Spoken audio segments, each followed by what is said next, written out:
vamos a meternos de lleno en uno de los conflictos que más han marcado la historia de América Latina, la Revolución Mexicana.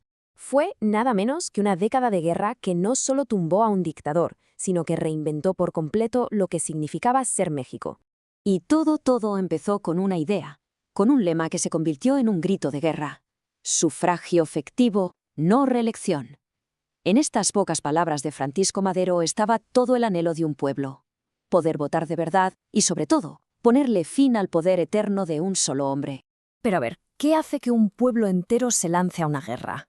Las razones eran muy profundas.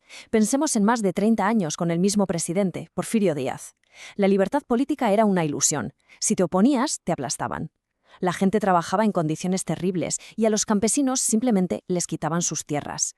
El resultado, unos pocos con muchísimo y una inmensa mayoría sin nada. La desigualdad era insoportable. Para que nos hagamos una idea clara de esta década tan caótica, vamos a seguir un recorrido en 5 actos. Empezamos con el dictador y la chispa que lo prendió todo. Luego, la victoria fugaz de un idealista y la traición que lo cambió todo. Veremos cómo los propios revolucionarios acabaron luchando entre ellos. Y finalmente, cómo de todo ese caos nació una nueva constitución. Empezamos por el principio. El dictador y la chispa. Aquí vamos a ver cómo un régimen que parecía de acero inoxidable empezó a agrietarse por las ideas y el valor de un solo hombre. La cronología aquí es que lo es todo.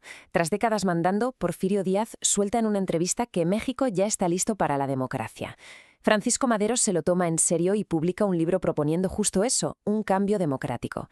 ¿Qué hace Díaz? Pues da un giro de 180 grados, se olvida de lo que dijo, se presenta otra vez a las elecciones y, por si acaso, encarcela a Madero.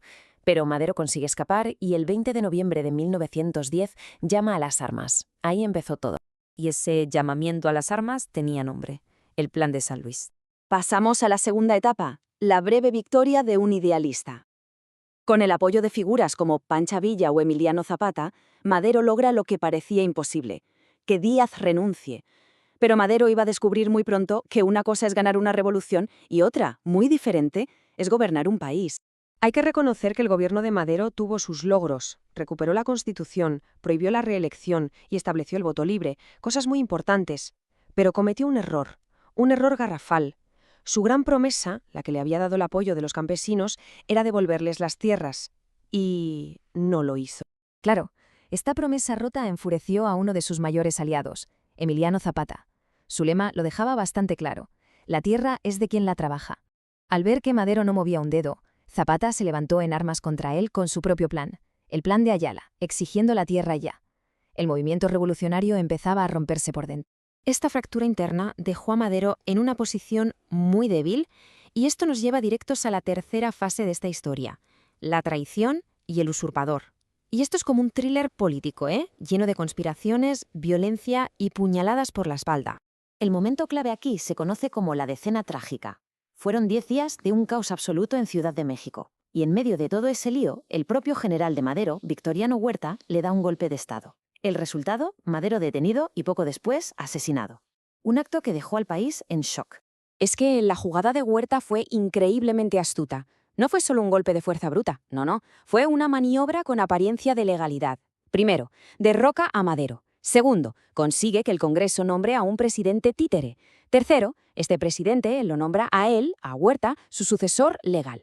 Y cuarto, el presidente títere dimite al momento. Y así, por ley, Huerta se convierte en presidente. Una jugada maestra. ¿Y cuánto tiempo estuvo en el cargo ese presidente interino? Pues agarraos, 45 minutos. A día de hoy sigue siendo la presidencia más corta de la historia de México. Este dato por sí solo ya nos cuenta lo increíble que fue el plan de Huerta. La traición de Huerta, al que apodaron el usurpador, consiguió algo increíble: que todas las facciones revolucionarias se unieran para luchar contra él. Pero claro, una vez que lo echaron, esa unión se esfumó. Y así entramos en la cuarta etapa, la guerra entre los propios revolucionarios. El conflicto se puede resumir en dos visiones totalmente opuestas para el futuro de México. Por un lado, Venustiano Carranza y sus constitucionalistas. Ellos querían sobre todo una reforma política, orden y un gobierno central fuerte. Y por otro, Pancho Villa y Emiliano Zapata, los convencionistas, que lo que querían era una revolución social total, empezando por el reparto de tierra. Estas diferencias, pues al final se resolvieron en el campo de batalla. El punto de inflexión fue la batalla de Celaya, en 1915. Allí, el ejército de Carranza, que estaba mucho mejor organizado y usaba tácticas de guerra modernas, sencillamente aplastó a las fuerzas de Villa. Esa victoria convirtió a Carranza en el hombre fuerte de la revolución. Y esto nos lleva a la última fase, la más constructiva de todas. Había que crear una nueva constitución. Con el poder ya en sus manos, Carranza convocó un congreso para hacer justo eso, convertir todos los ideales de la revolución en un documento legal que sirviera de base para el nuevo México. El resultado fue la Constitución de 1917. Y ojo, que es la misma que, con cambios, sigue vigente hoy. Este documento es probablemente el mayor legado de toda la revolución, porque no solo reorganizaba el poder, sino que por primera vez incluía derechos sociales en la ley. Y de toda la Constitución, hay 3 artículos que son el corazón de la revolución. El artículo 3, que garantizaba educación pública y gratuita para todos. El artículo 27, que fue importantísimo, porque decía que la tierra y los recursos eran de la nación, y eso abría la puerta a la reforma agraria. Y el artículo 123, que dio a los trabajadores unos derechos que nunca antes habían tenido. Las causas de la lucha por fin se convertían en ley.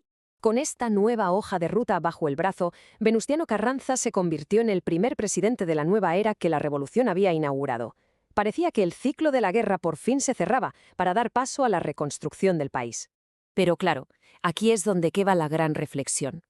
Una cosa es escribir las leyes en un papel, y otra muy distinta es hacerlas realidad en el día a día.